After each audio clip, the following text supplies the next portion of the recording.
बाकी एगो और बड़ी सुंदर भाव क्या हाल बा ठीक बा सब हमारा भैया लोग के हाल चाल ठीक बा एक बार तुम लोग बोल दो हाँ ठीक बा।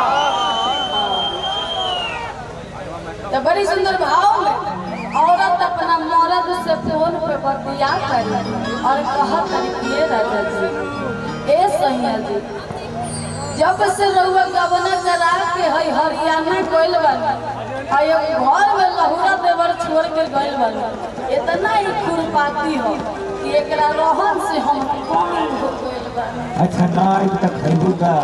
समाज तक हेलो जे साउंड वाला भैया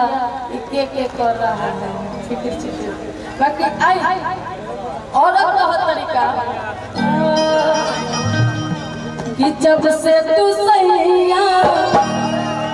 गइल हरियाणा आ होटल घोटात नहीं के हमरा से खाना काहे छोड़ गइलो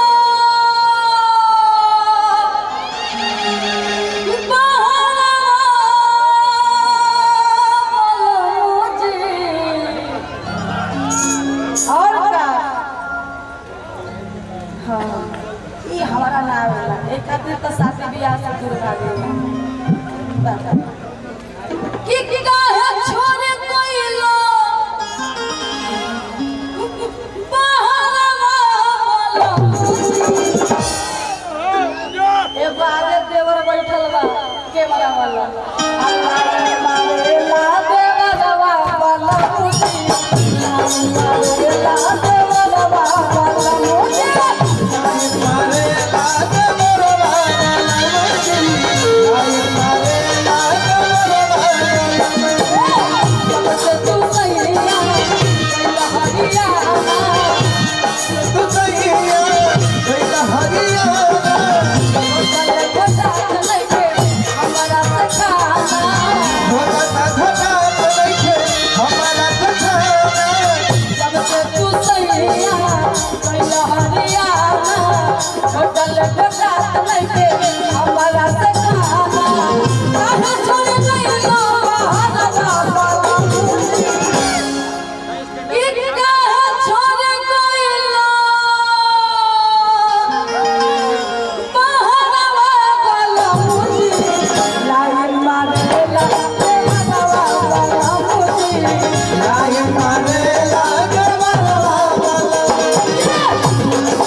अच्छा देखिए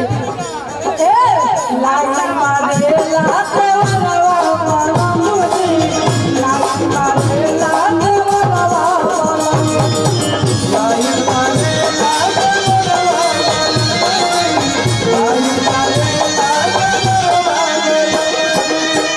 भैया मीठा कर देंगे विश्वामित्र राज की तरफ से बहुत सारा प्यार आशीर्वाद और पुरस्कार बहुत बहुत धन्यवाद। बाकी बड़ी सुंदर भाव में और आगे के बात बताओ तरीका बहुत तरीका ना करना चाहता चलावत में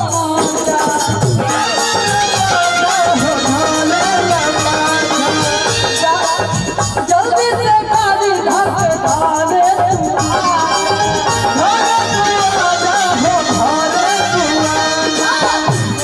चलावत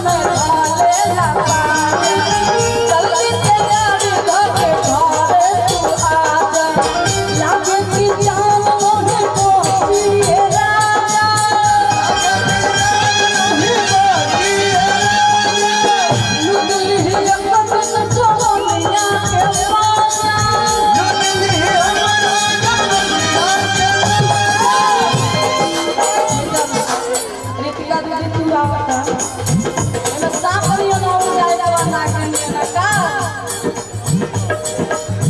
देख चलावत में ढाले लगा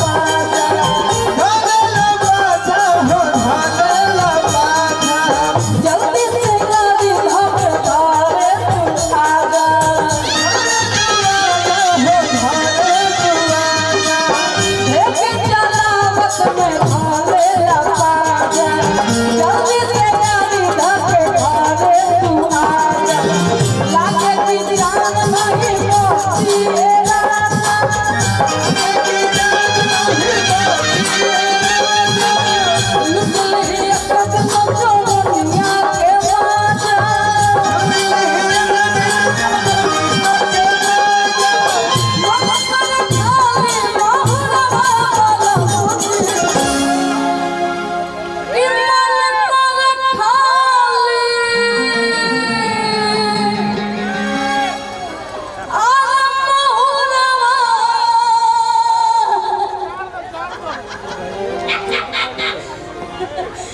I